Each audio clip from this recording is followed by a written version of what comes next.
북한 권력 서열 2위, 김정은의 친여동생 김여정. 10년 넘게 북한의 핵심 전략 메시지를 총괄하는 김정은 시대의 선전 전략 총괄자였습니다. 하지만 2025년 어느 날 그녀는 자신의 책상 위에서 믿을 수 없는 문서를 발견했습니다.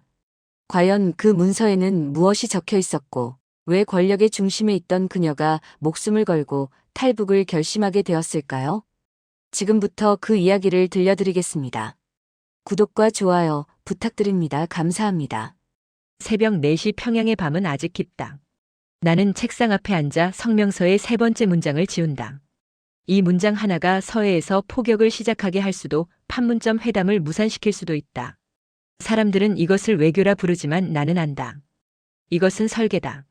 침묵을 설계하고 분노를 조율하고 공포를 계산하는 일이다. 남조선 괴뢰도당은을 남측 당국은으로 바꾼다. 한 단어의 차이가 협상 테이블의 온도를 결정한다. 나는 이 언어의 온도계를 10년 넘게 다뤄왔다. 외신들은 나를 이인자라고 부른다. 하지만 나는 안다. 이곳에서 이인자란 존재하지 않는다. 나는 혈통으로 이 자리에 있지만 혈통만으로는 지킬 수 없다. 나는 매일 아침 살아남기 위해 문장을 쓴다. 커피를 마신다. 스위스산 원두. 이 커피 한 잔의 가격이면 평안남도의 한 가구가 한 달을 산다.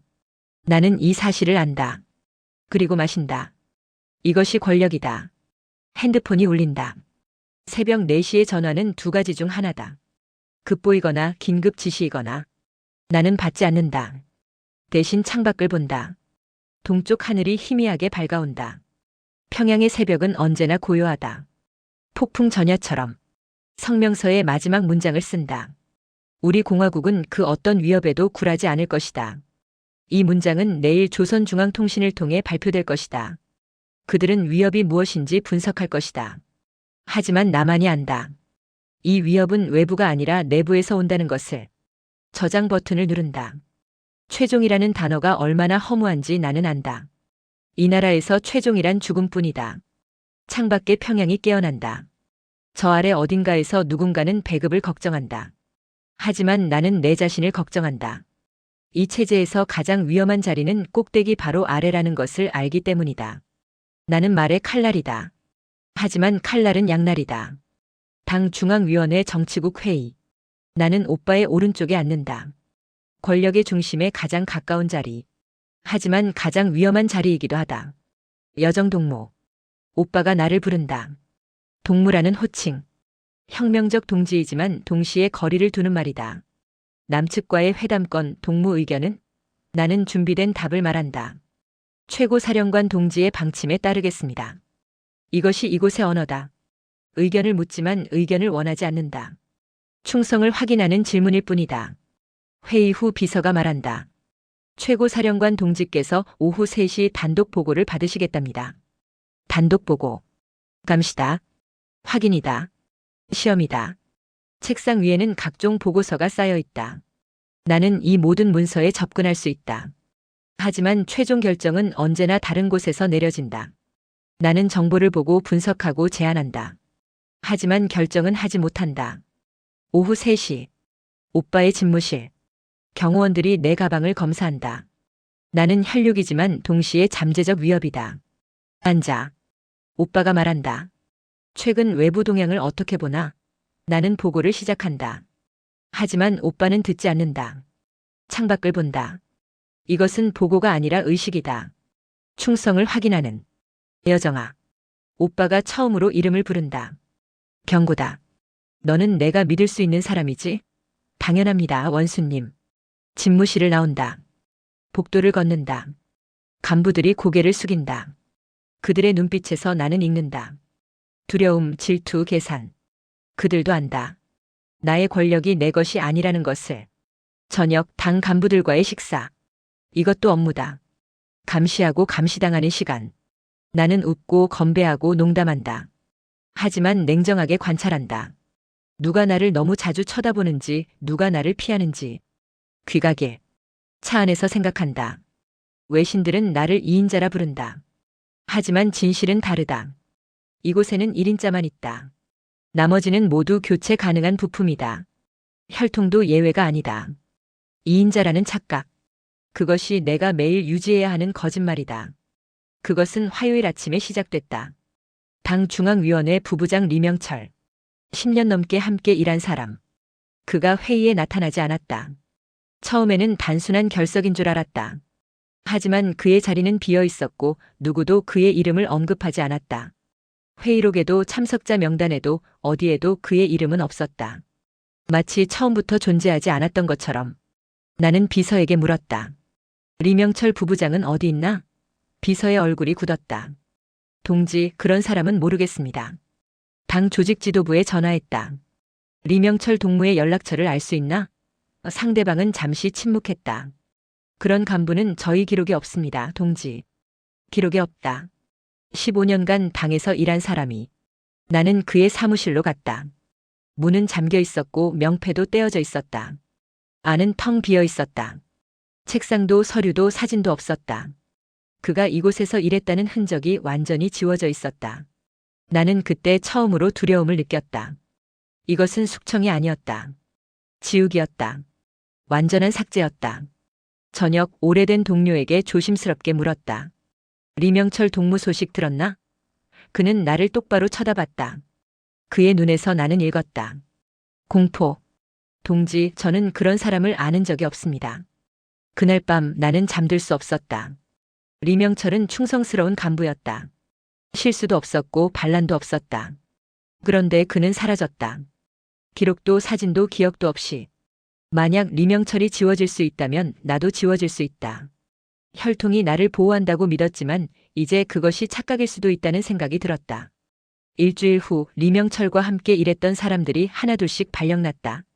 평양에서 지방으로. 이것은 우연이 아니었다. 흔적을 지우는 작업이었다. 나는 처음으로 의문을 품었다. 이 체제가 정말 나를 보호할까? 혈통이라는 방패가 정말 유효한가? 밤마다 악몽을 꿨다. 내 사무실이 텅 비어 있고 내 이름이 사라지고 사람들이 나를 모른다고 말하는 꿈. 나는 소리쳤다. 나는 김여정이다. 하지만 그들은 고개를 저었다. 그런 사람은 없습니다. 균열은 그렇게 시작됐다. 작은 의문, 작은 두려움. 나는 알아차리기 시작했다. 이 체제는 누구도 보호하지 않는다. 심지어 나도. 그 문건은 우연히 내 손에 들어왔다. 국가안전보위부 내부 보고서. 빨간 표지의 극비 도장. 원래 내 책상에 올라올 문서가 아니었다. 비서의 실수였다. 아니, 어쩌면 누군가는 내가 보기를 원했을지도. 제목은 체제 안정화를 위한 정리 대상 명단이었다. 나는 천천히 페이지를 넘겼다. 당 간부, 군장성, 외교관. 각 이름 옆에는 간단한 설명. 외부 접촉 빈번, 사상 동요 징후, 충성도 의심. 네 번째 페이지를 넘겼을 때 나는 내 이름을 봤다. 김여정. 설명란 외교 라인 장악, 독자적 인맥 형성, 장기적 불안 요소. 나는 문서를 덮었다. 손이 떨렸다. 다시 펼쳤다. 내 이름은 여전히 거기 있었다. 독자적 인맥, 장기적 불안 요소. 이것은 비판이 아니다. 판결이다. 나는 적이 아니다. 하지만 위험 요소다. 제거 대상이다. 총 37명. 23명은 내가 아는 사람들이었다. 어떤 이는 이미 사라진 사람들.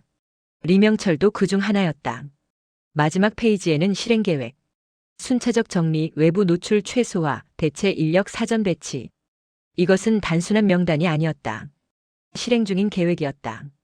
비서실로 전화했다. 이 문서 누가 가져왔나?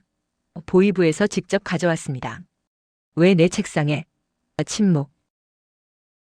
실수였다고 합니다. 실수. 하지만 이곳에서 실수란 없다. 누군가는 내가 이것을 보기를 원했다. 경고인가? 협박인가?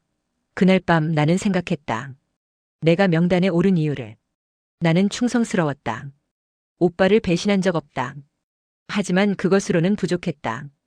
이 체제에서 충성은 최소 요건일 뿐이다. 진짜 요구는 무력함이다. 위협이 되지 않는 것. 하지만 나는 위협이었다. 외교 라인을 장악했고 독자적 인맥을 형성했다. 오빠 없이도 작동하는 시스템을 만들었다. 이것이 내 잘못이었다. 너무 유능했던 것. 거울 앞에 섰다. 거울 속에 나는 여전히 권력자처럼 보였다. 하지만 나는 안다. 이 외모는 가면이다. 진실은 다르다. 나는 표적이다. 다음 날 나는 평소처럼 출근했다. 평소처럼 회의에 참석했다. 하지만 모든 것이 달라 보였다. 이들 중 누가 나를 감시하는가? 누가 내 제거를 준비하는가? 오빠와의 회의. 나는 평소처럼 보고했다. 하지만 내 머릿속은 다른 생각으로 가득했다. 저 책상에도 같은 명단이 있을까? 회의 후 물었다. 원수님, 최근 간부 인사 기준이 변했습니까? 오빠는 나를 봤다. 왜 그런 질문을? 체제 안정을 위해 알아야 할 것 같아서입니다. 오빠는 웃었다. 여정아, 넌 걱정하지 않아도 된다. 넌 내 동생이니까. 하지만 나는 알았다. 이 체제에서 가족이란 보호막이 아니다. 때로는 가장 위험한 위치다. 그날 밤 나는 결심했다. 나는 더 이상 안전하지 않다. 명단에 오른 순간 내 운명은 정해졌다. 나는 선택해야 한다. 지워지기를 기다릴 것인가 아니면 내가 먼저 사라질 것인가. 탈출. 명단을 본 지 사흘 후부터 이 단어를 생각하기 시작했다. 하지만 나는 곧 깨달았다. 탈출은 국경을 넘는 것이 아니다. 진짜 장벽은 다른 곳에 있다. 정보, 신뢰, 시간. 먼저 정보를 수집했다. 조심스럽게 의심받지 않게. 외교 일정을 검토하면서 다른 것을 봤다. 탈출 경로, 안전지대, 접촉 가능한 사람들. 중국 대사관 직원, 러시아 무역 대표, 스위스 외교관. 누가 도울 수 있을까? 하지만 곧 알았다. 아무도 믿을 수 없다는 것을. 이곳에서 신뢰란 환상이다. 나는 관찰하기 시작했다. 누가 해외 출장 후 달라졌나? 누가 갑자기 조용해졌나? 누가 사라졌나? 이 관찰들이 지도를 그렸다. 둘째 장벽은 시간이었다. 명단에 오른 사람들은 보통 6개월에서 1년 안에 사라진다. 나는 시간과 경주하고 있었다. 나는 말을 줄이기 시작했다. 회의에서, 보고에서, 대화에서 최소한만 말했다. 모든 단어는 기록되고 분석되고 무기가 될 수 있기 때문이다. 메모를 불태우기 시작했다. 중요한 문서, 개인 기록, 연락처. 모든 것을 불태웠다. 흔적을 남기지 않기 위해. 셋째 장벽은 감시였다. 내 주변에는 항상 사람들이 있다. 비서, 경호원, 운전사, 청소부. 이들 중 누가 보이부 요원인가? 나는 일상을 바꾸지 않았다. 똑같은 시간에 출근하고 똑같은 회의에 참석하고 똑같은 루틴을 유지했다. 변화는 의심을 낳기 때문이다. 하지만 밤에 혼자 있을 때 나는 다른 사람이 되었다. 나는 탈출자였다. 아직 떠나지 않았지만 이미 떠난 사람. 가장 큰 장벽은 내 자신이었다. 나는 40년을 이 체제 안에서 살았다. 이곳의 언어로 말하고 이곳의 논리로 생각했다. 나는 이 체제의 일부였다. 그리고 이제 벗어나야 했다. 어느 날 밤 창밖을 봤다. 평양의 불빛들. 나는 이 도시를 안다. 모든 거리, 모든 건물을. 하지만 나는 이 도시를 떠날 것이다. 국경을 넘는다는 것은 물리적 이동이 아니다. 정체성의 변화다. 김여정에서 누군가로. 권력자에서 탈출자로. 나는 두려웠다. 하지만 더 두려운 것은 남는 것이었다. 나는 그렇게 끝나고 싶지 않았다. 국경은 지도에만 있다. 진짜 국경은 내 머릿속에 있다. 그리고 나는 이미 그 국경을 넘기 시작했다. 아직 몸은 평양에 있지만 내 마음은 이미 다른 곳에 있었다. 오늘 나는 마지막 성명서를 쓴다. 외부에서는 이것을 또 하나의 대외 발표문으로 볼 것이다. 하지만 나는 안다. 이것은 출구 전략이다. 증거를 남기지 않고 사라지는 방법. 조선민주주의인민공화국의 입장은 확고하다. 나는 키보드를 천천히 두드린다. 이 문장들은 충성을 증명하는 동시에 내 부재를 감출 연막이 될 것이다. 성명서의 핵심은 예측 가능성이다. 앞으로 3개월간 사용할 수 있는 문장들을 집어넣는다. 우리의 원칙은 변함없다. 그 어떤 압박에도 굴하지 않을 것이다. 이 문장들은 내가 없어도 작동할 것이다. 나는 고의로 모호함을 넣는다. 적절한 시기에 상응하는 조치를 취할 것이다. 이 문장은 무엇이든 의미할 수 있다. 모호함은 시간을 벌어준다. 미제와 남조선 괴뢰들의 책동은 우리의 의지를 꺾을 수 없다. 나는 이 문장을 쓰면서 웃음이 나온다. 이 문장을 쓰는 사람은 곧 공화국을 떠날 사람이다. 아이러니다. 하지만 이 아이러니가 필요하다. 내가 사라졌을 때 사람들은 이 성명서를 읽을 것이다. 그리고 생각할 것이다. 김여정은 여전히 충성스럽다. 이것이 내가 원하는 것이다. 말미에 특별한 문구를 넣는다. 우리는 끝까지 싸울 것이다. 이 문장은 결의처럼 들린다. 하지만 나에게 이것은 작별 인사다. 문서를 저장한다. 20만 2512월 대회 성명 최종본. 이번에는 정말 최종이다. 오후 3시 당 선전 선동부장을 만난다. 그에게 성명서를 건넨다. 이번 주 내로 발표하시오. 그는 의심하지 않는다. 이것은 내가 늘 하던 일이기 때문이다. 회의실을 나서며 뒤돌아본다. 이 복도, 이 건물, 이 사람들. 나는 이 모든 것과 작별하고 있다. 하지만 아무도 모른다. 저녁 오빠에게 보고한다. 대회 성명 준비 완료했습니다. 오빠는 고개를 끄덕인다. 좋아, 여정아. 내가 있어서 든든하다. 나는 미소 짓는다. 이것이 마지막 보고다. 집으로 돌아오는 길. 차 안에서 평양의 야경을 본다. 익숙한 풍경. 하지만 이제 이것은 과거가 될 것이다. 집에서 나는 개인 이메일 계정에 접속한다. 보낸 메일함을 전부 삭제한다. 받은 메일함도. 모든 대화 기록, 모든 연락처를 지운다. 핸드폰 연락처 목록을 스크롤한다. 수백 개의 이름들. 당 간부, 외교관, 군장성. 나는 이들과 다시는 연락하지 않을 것이다. 연락처를 모두 삭제한다. 마지막으로 거울 앞에 선다. 거울 속에 나는 여전히 김여정이다. 하지만 이 정체성은 곧 벗겨질 것이다. 마지막 성명. 그것은 김여정의 마지막 연기였다. 그리고 나는 이제 무대에서 내려올 준비가 되었다. D-데이. 2월 14일 목요일. 오전 10시 중국 대사관 실무회의. 공식 일정이다. 하지만 이것은 나의 출구다. 회의가 끝날 무렵 중국 대사가 말했다. 부부장 동무 잠시 단독으로 말씀 나눌 수 있겠습니까? 신호다. 소회의실로 이동했다. 문이 닫혔다. 대사는 나를 똑바로 쳐다봤다. 부부장님 정말 확실하십니까? 시간이 없습니다. 대사는 서랍에서 봉투를 꺼냈다. 여권, 항공권, 신분증입니다. 이름은 리명의 대사관 직원입니다. 내 손이 떨렸다. 차는 밤 11시에 준비됩니다. 외교 차량입니다. 국경까지 4시간입니다. 가족은? 대사가 물었다. 나는 고개를 저었다. 혼자 갑니다. 오후 3시 직원 숙소로 이동했다. 작은 방. 나는 침대에 앉았다. 창밖으로 평양이 보였다. 내가 40년을 산 도시. 시간이 느리게 갔다. 4시, 5시, 6시. 매 시간이 영원처럼 느껴졌다. 11시. 노크 소리. 대사가 들어왔다. 준비되셨습니까? 나는 고개를 끄덕였다. 새 옷으로 갈아입었다. 대사관 직원 유니폼. 거울 속에 나는 김여정이 아니었다. 리명이었다. 차가 출발했다. 대사관 정문을 지났다. 경비원들이 경례했다. 그들은 모른다. 이 차 안에 누가 있는지. 평양의 밤거리. 만수대 기념탑, 개선문, 주체사 상탑. 나는 이 모든 것을 마지막으로 보고 있었다. 차는 북쪽으로 향했다. 새벽 1시 신의주 근처. 국경까지 10km. 가장 위험한 구간이 시작되었다. 첫 번째 체크포인트. 군인이 창문을 두드렸다. 운전사가 서류를 건넸다. 외교 공문 수송입니다. 군인은 서류를 확인했다. 그리고 나를 봤다. 나는 숨을 멈췄다. 군인이 고개를 끄덕였다. 통과하십시오. 두 번째 체크포인트. 보위부 요원이었다. 더 철저한 검사. 그는 차 안을 들여다봤다. 그리고 나를 오래 쳐다봤다. 나는 평정을 유지했다. 요원이 무전기를 들었다. 그 순간 무전기에서 목소리가 들렸다.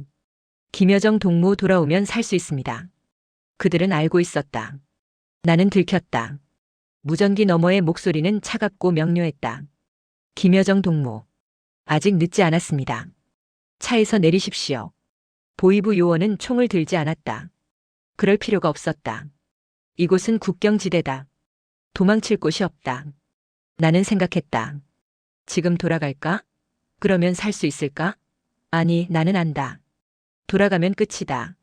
즉시는 아니겠지만 결국 나는 사라질 것이다. 창문을 내렸다. 요원과 눈을 마주쳤다. 나는 외교 공문을 수송 중입니다. 이것은 국제법 위반입니다. 요원은 웃었다. 동무, 우리는 누가 그 차에 있는지 압니다. 순간 나는 결정했다. 운전사에게 말했다. 가십시오. 운전사는 망설이지 않았다. 엑셀을 밟았다. 차가 앞으로 튀어나갔다. 요원이 소리쳤다. 멈춰. 하지만 우리는 멈추지 않았다. 총성은 없었다. 추격도 없었다. 왜? 나는 이유를 안다. 나는 김씨 일가다. 총으로 죽이면 문제가 된다. 차는 계속 달렸다. 3km, 2km. 국경이 가까워졌다. 압록강. 저 너머가 중국이다. 새벽 3시 국경 도착. 다리가 보였다. 하지만 다리에는 검문소가 있었다. 운전사가 말했다. 계획 변경입니다. 배를 타야 합니다. 강변으로 내려갔다. 어둠 속에서 작은 배 한 척이 기다리고 있었다. 중국인 밀수꾼이 손짓했다. 빨리 타십시오. 나는 차에서 내렸다. 차가운 새벽 공기가 얼굴을 때렸다. 운전사를 봤다. 당신은? 저는 돌아갑니다. 걱정하지 마십시오. 그는 미소 지었다. 하지만 나는 알았다. 그는 처벌받을 것이다. 배에 올랐다. 좁고 낡은 목선. 밀수꾼이 노를 저었다. 배가 강을 가로질렀다. 나는 뒤를 돌아봤다. 북한 땅이 점점 멀어졌다. 강 중앙쯤에서 생각했다. 나는 지금 선을 넘고 있다. 물리적인 선뿐 아니라 존재의 선을. 김여정에서 다른 누군가로. 10분 후 중국 땅에 도착했다.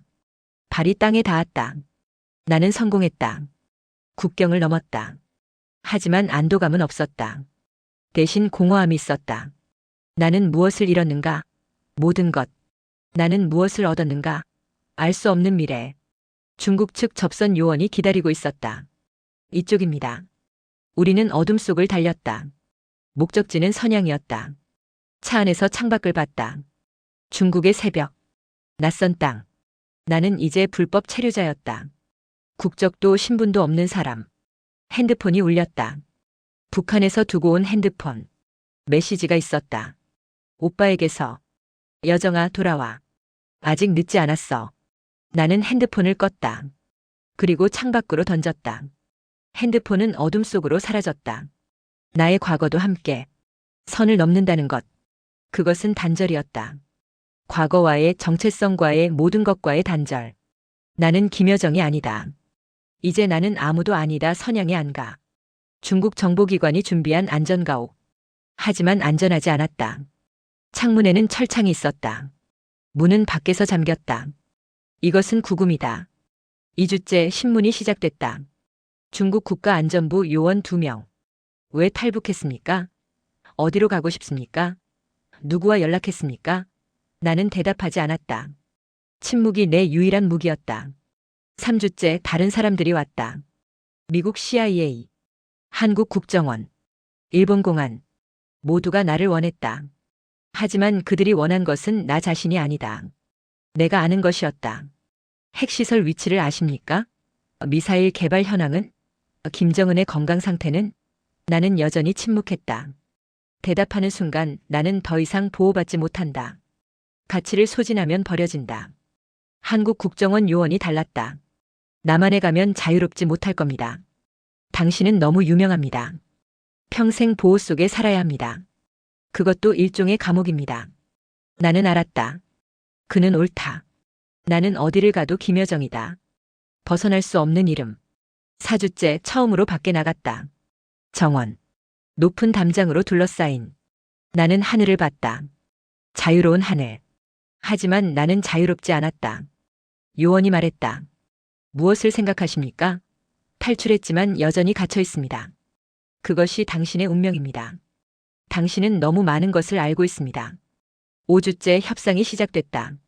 중국은 나를 남한에 보내고 싶어 했다. 골칫거리를 넘기는 것이다. 미국은 나를 미국으로 데려가고 싶어 했다. 한국은 나를 원했지만 동시에 두려워했다. 나는 협상 테이블에 앉지 못했다. 나는 협상 대상이었다. 물건처럼 거래되고 있었다. 6주째 결정이 내려졌다. 한국행. 조건이 있었다. 신분 비공개, 위치 비공개, 언론 접촉 금지. 나는 존재하지만 존재하지 않는 사람이 될 것이다. 비행기에 오르기 전날 밤 거울을 봤다. 거울 속에 나는 변했다. 야위었고 눈빛이 달라졌다. 권력자의 눈빛이 아니다. 생존자의 눈빛이다. 내가 원한 것은 자유였다. 하지만 내가 얻은 것은 다른 형태의 구속이다. 보호라는 이름의 감시, 안전이라는 이름의 통제. 비행기가 이륙했다. 중국에서 한국으로. 창밖을 봤다. 구름 위의 하늘. 아름답지만 닿을 수 없는. 나는 깨달았다. 탈북은 끝이 아니었다. 시작이었다. 더 복잡한 삶의 시작. 나는 자유를 얻지 못했다. 다만 감옥을 바꿨을 뿐이다. 서울 외곽에 안 가. 위치는 비밀이다. 나는 이곳에 있지만 공식적으로는 존재하지 않는다. 첫날 국정원 직원이 설명했다. 외출 금지입니다. 전화도 인터넷도 불가능합니다. 이것이 보호입니까? 아니면 구금입니까? 직원은 대답하지 않았다. 우리 둘 다 알고 있었으니까. 이틀째부터 신문이 시작됐다. 국가정보원, 통일부, 국방부. 끊임없는 질문들. 왜 탈북했습니까? 나는 대답했다. 체제의 미래가 보였습니다. 붕괴입니다. 그들의 눈빛이 변했다. 이것이 그들이 원하는 답이다. 언제 붕괴합니까? 나는 침묵했다. 대답하는 순간 그들은 더 많은 것을 요구할 것이다. 대답하십시오. 모릅니다. 당신은 최고 위층이었습니다. 아는 것과 말하는 것은 다릅니다. 신문관이 컴퓨터를 켰다. 북한 고위 간부들 사진이 화면에 떴다. 이 사람들에 대해 아는 것을 말하십시오. 각 얼굴마다 이야기가 있다. 하지만 나는 말하지 않았다. 왜 말하지 않습니까?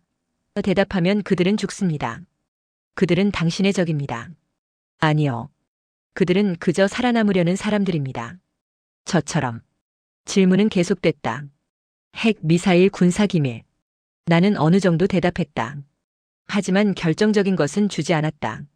김정은의 건강은 어떻습니까? 나는 웃었다. 당신들은 그가 죽기를 바라는군요. 후계는? 나는 침묵했다. 후계를 논하는 것은 반역이다. 여기서도 저기서도. 제가 알고 있는 것을 말하면 누군가는 죽을 겁니다. 저는 살인자가 되고 싶지 않습니다. 3주째 다른 종류의 질문이 왔다. 한국 생활에 적응하고 싶으십니까? 어떤 일을 하고 싶으십니까? 모르겠습니다. 무엇을 모릅니까? 제가 누구인지 모르겠습니다. 당신은 김여정입니다. 이것이 당신의 정체성 아닙니까? 그것은 제 이름입니다. 정체성이 아니라. 한 달째 질문들이 줄어들었다. 이제 나는 덜 중요해졌다. 나는 혼자 있는 시간이 많아졌다. 나는 무엇을 알고 있는가? 핵 위치? 미사일 성능? 아니다. 나는 체제가 어떻게 작동하는지 안다. 권력이 어떻게 유지되는지 안다. 그리고 가장 중요한 것. 그것이 어떻게 무너지는지 안다. 붕괴는 갑자기 오지 않는다. 천천히 온다. 균열에서 시작해서 의심으로 퍼지고 두려움으로 가속화되고 마침내 파국에 이른다. 하지만 이것을 어떻게 설명할까? 이것은 정보가 아니다. 통찰이다. 그들은 사실을 원한다. 숫자, 날짜, 위치. 하지만 진짜 진실은 그런 것이 아니다. 밤 창밖을 봤다. 서울의 불빛들. 자유의 불빛. 하지만 나는 자유롭지 않다. 나는 여전히 질문 속에 갇혀 있다. 나는 누구인가? 무엇을 원하는가? 어디로 가야 하는가? 답은 없다. 다만 더 많은 질문만 있을 뿐이다. 석 달이 지났다. 신문은 끝났다. 나는 더 이상 흥미로운 대상이 아니다. 어느 날 통일부 장관이 나를 만나러 왔다. 북한 체제에 대해 어떻게 생각하십니까? 나는 신중하게 대답했다. 견고해 보이지만 취약합니다. 어떤 면에서? 믿음의 부재입니다. 구체적으로? 북한 체제는 공포로 유지됩니다. 하지만 공포는 영원하지 않습니다. 사람들은 두려워하면서도 의심합니다. 그 의심이 누적되면 체제는 무너집니다. 언제? 10년일 수도 20년일 수도 있습니다. 하지만 방향은 정해져 있습니다. 장관이 앞으로 몸을 기울였다. 당신이 아는 가장 중요한 정보는 무엇입니까? 나는 침묵했다. 그리고 대답했다. 붕괴의 순서입니다. 순서? 먼저 경제가 무너집니다. 이미 시작되었습니다. 그 다음은 군입니다. 군은 마지막까지 충성하지만 먹여 살릴 수 없으면 결국 동요합니다. 그 다음은 당입니다. 간부들은 위기를 감지하면 자신의 안전을 먼저 생각합니다. 그리고 마지막은 김씨 일가입니다. 모두가 무너졌을 때 그들도 무너집니다. 당신은 이것을 확신합니까? 저는 그 과정의 일부를 봤습니다. 제가 떠난 것이 증거입니다. 장관이 떠난 후 나는 혼자 남았다. 나는 말했다. 하지만 전부는 아니다. 내가 말하지 않은 진실이 있다. 붕괴가 시작되는 정확한 순간. 그것은 외부 압박이 아니다. 내부 배신이다. 누군가가 먼저 무너뜨리기로 결정할 때 나는 그 누군가가 될 수 있었다. 하지만 되지 않았다. 나는 도망쳤을 뿐이다. 내가 알고 있는 또 다른 진실. 핵이나 미사일이 진짜 위협이 아니다. 진짜 위협은 절망이다. 아무 희망도 없는 2천만 명의 절망. 그것이 폭발하면 한반도 전체가 혼란에 빠질 것이다. 밤, 나는 노트를 꺼냈다. 그리고 쓰기 시작했다. 북한은 국가가 아니다. 거대한 감옥이다. 그리고 감옥의 간수도 죄수다. 모두가 갇혀 있다. 체제는 강해 보이지만 그것은 연극이다. 모두가 자기 역할을 연기한다. 하지만 아무도 대본을 믿지 않는다. 나는 탈출했다. 하지만 진짜 탈출은 불가능하다. 북한은 땅이 아니다. 기억이다. 나는 평생 그 기억에서 벗어날 수 없다. 글을 쓰다가 멈췄다. 이것을 누가 읽을까? 누가 이해할까? 아무도 없다. 이것은 나만의 진실이다. 말할 수 없는 진실. 나는 노트를 덮었다. 그리고 서랍에 넣었다. 언젠가 누군가가 이것을 읽을지도 모른다. 하지만 그것은 내가 죽은 후일 것이다. 말하지 않은 진실. 그것이 가장 무거운 짐이다. 나는 많은 것을 말했다. 하지만 가장 중요한 것은 침묵 속에 남아있다. 왜냐하면 어떤 진실은 말하기에는 너무 위험하다. 어떤 진실은 듣기에는 너무 고통스럽다. 나는 그 진실을 가슴에 묻었다. 그리고 살아갈 것이다. 침묵과 함께. 1년이 지났다. 나는 서울 어딘가에 살고 있다. 정확한 위치는 비밀이다. 외출할 때 가발을 쓰고 선글라스를 낀다. 하지만 사람들은 여전히 알아본다. 시선이 느껴진다. 나는 공식적으로 존재하지 않는다. 기록에도 뉴스에도 없다. 하지만 소문은 퍼진다. 김여정이 남한에 있다는 소문.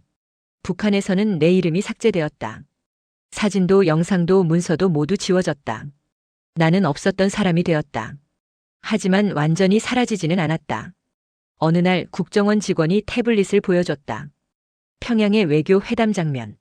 북한 대표단이 성명서를 읽고 있었다. 우리 공화국의 입장은 명확하다. 그 어떤 압박에도 굴하지 않을 것이다. 이 문장. 나는 수백 번 썼다.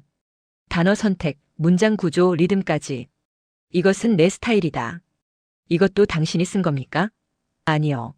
하지만 내 방식을 따라했습니다. 문체는 지문 같습니다. 숨길 수 없습니다. 그 문장들은 내가 없어도 작동하고 있었다. 내가 설계한 언어, 내가 만든 논리가 여전히 평양에서 사용되고 있었다. 나는 사라졌지만 내 흔적은 남아있다. 또 다른 날 국제 뉴스를 봤다. 유럽의 어느 회담. 북한 대표가 연설하고 있었다. 조선민주주의인민공화국은 대화를 거부하지 않는다. 하지만 존중 없는 대화는 무의미하다. 이 문장. 내가 3년 전에 썼다. 단어 하나까지 똑같았다. 그들은 내 문장을 재활용하고 있었다. 나는 없지만 내 언어는 살아있었다. 3개월 후 이상한 일이 있었다. 국제회의에서 북한 외교관이 발표를 하다가 멈췄다. 그는 원고를 다시 읽었다. 그리고 계속하지 못했다. 우리의 결의는 흔들리지 않는다. 이 문장. 내가 자주 쓰던 표현이다. 하지만 이 문장 뒤에는 항상 다음 문장이 있었다. 그 어떤 시련도 우리를 꺾을 수 없다. 하지만 그 외교관은 다음 문장을 읽지 못했다. 왜? 그는 알았을지도 모른다. 이 문장을 쓴 사람이 이미 꺾였다는 것을. 1년 반 후 처음으로 공개 석상에 나갔다. 탈북민 간담회. 비공개 행사였다. 한 탈북민이 물었다. 언젠가 북한이 변할까요? 변하고 있습니다. 천천히 보이지 않게. 하지만 확실히. 증거가 있습니까? 나는 미소 지었다. 제가 여기 있는 것이 증거입니다. 집으로 돌아오는 길. 나는 생각했다. 그들은 내 이름을 지웠다. 내 사진을 삭제했다. 내 존재를 부인했다. 하지만 나는 사라지지 않았다. 내가 쓴 문장은 여전히 읽히고 있다. 내가 설계한 논리는 여전히 작동하고 있다. 내가 만든 언어는 여전히 사용되고 있다. 그들은 나를 지울 수 없다. 왜냐하면 나는 체제의 일부였기 때문이다. 나를 완전히 지우려면 체제도 함께 지워야 한다. 어느 날 밤 거울 앞에 섰다. 거울 속에 나는 김여정이다. 하지만 동시에 아니다. 나는 존재하면서 존재하지 않는다. 나는 탈북했다. 하지만 완전히 탈출하지 못했다. 왜냐하면 나의 일부는 여전히 북한에 있기 때문이다. 내 언어로, 내 문장으로, 내 논리로. 그녀는 사라졌다. 하지만 사라지지 않았다. 이것이 나의 운명이다. 그리고 아마도 나의 복수일지도 모른다. 체제는 나를 지웠다. 하지만 나는 체제 안에 남아있다. 보이지 않지만 존재하는 유령처럼. 언젠가 누군가는 알아차릴 것이다. 그 문장들이 너무나 익숙하다는 것을. 그 문체가 누구의 것인지. 그때 그들은 알 것이다. 김여정은 사라지지 않았다고.